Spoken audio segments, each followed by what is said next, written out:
Hello children. In this video we shall see Unit 4 Prose, The Summit by Edmund Hillary. Children, have you wondered adventures, expedition, exploration are always exciting, isn't it? Especially when they are real and if it is the first of its kind. It is even more thrilling. So can you tell me what are the qualities required to achieve such feat? Yes, the qualities are courage, skill, strength, inner age, vengeance, inspiration, determination. So, all these qualities, perseverance, we require that, isn't it? So, this lesson is about Edmund Hillary, born in 20 July 1919, 11th January 2008, was a New Zealand mountaineer, explorer, and philanthropist. So, he served in the Royal New Zealand Air Force as a navigator during the World War II, following the ascent of Everest. So this you find, this prose unit is slightly adapted except from the ascent of Everest by John Hunt. Edmund Hillary, in his own word, tells how the summit of Everest was reached. On May 28th, there were 6 men at camp. 8 on the South Cone: Edmund Hillary, Tenzing, George Low, Alfred Gregory, and 2 Sherpas, Pemba and Augnianba. But Pemba was too ill to climb. The others, heavily laden, climbed that day to the height of 20,900 feet. Here, Hillary and Tenzing put up a little tent and watched their 3 companions go down the ridge back towards the South Cone. So as the sun set, Hilary and Tenzin crawled into the tent, put all the warm clothings, and wriggled into their sleeping bags. Next morning at 4 a.m. on May 29, they began to get ready for the climb. So they both started up. Tenzing and Edmund Hillary started up their cooker and drank large quantities of lemon juice and sugar and followed this with their last tin of sardines and biscuits. So he dragged out his oxygen set into the tent, cleaned off the eyes of them, and then rechecked and tested them. So they got ready to set on their journey. So they removed their boots, which had become wet the day before. They were now frozen and solid, so they have to cook them over the fierce flame of the premise and manage to soften them. Because if it was too frozen, they can't move about. Over down their clothing, they had their gloves over it. We pulled off 3 pairs of gloves, silk, woolen, and windproof. So at about 6:30 a.m., they crawled out of the tent into the snow, hoisted over the 30 pounds of oxygen gear on their backs, connected up their mask, and turned out their valves and started leaving on their journey. So a few good deep breath and they were ready to go. Still a little worried about the cold feet. So he asked Tenzing to move off. Tenzing kicked up the steps in a long traverse back towards the ridge and they reached its crest where it forms a great snow bumps at about 28 feet 1000. So from the ridge narrowed to a knife edge, as his feet were now warm, he took over the lead. Edmund took over the lead.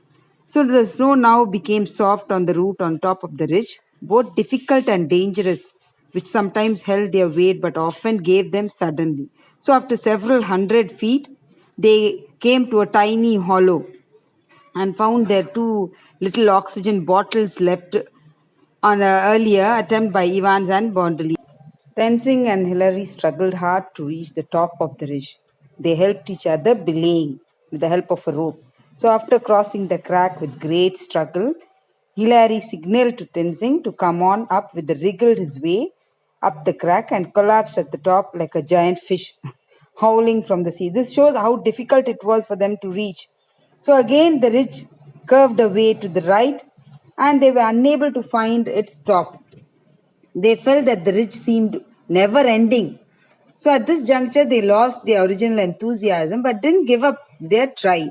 Hillary felt at one spot that the ridge seemed to be dropped sharply away instead of rising. So later he found a narrow snow ridge running up to a snowy summit.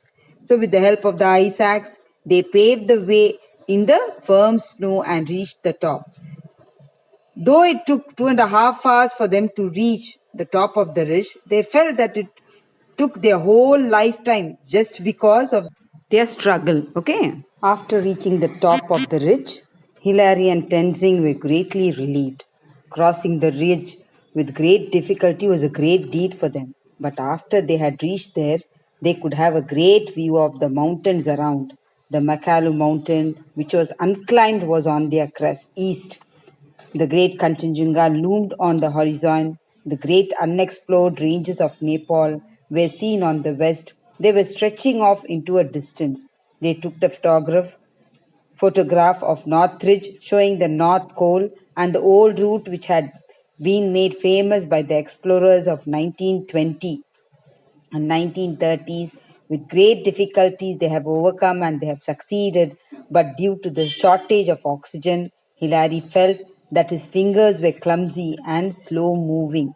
So, with all this, did you come to know that Hilary and Tenzing were great successors in reaching Mount Everest. Their journey to the top was not an ordinary one. They created the history by climbing the Mount Everest. So finally, since Tenzing is a Buddhist follower, what he did, he offered some offerings to God.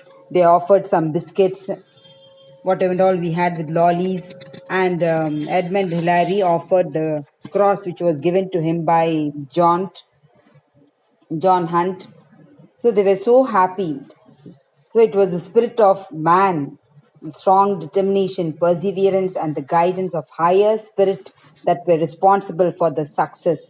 They had proved that with the human spirit, strong in determination, any height can be reached and any depth can be formed. So this shows they had succeeded where others had failed and had survived a journey that had taken to the lives of great explorers before them. So, when they reached back, they faced a great hardship during their climb. The never ending ridges frustrated them, loss of oxygen dispirited them, soft snow was dangerous. So, finally, they came down, and the others were ready to happy. Were served with the hot soup, and they finally went down in the tent and they just crawled into the tent and made their adventure successful. So, this shows that the great successes, though these two men, in spite of all the hardship, with great difficulty, they have achieved.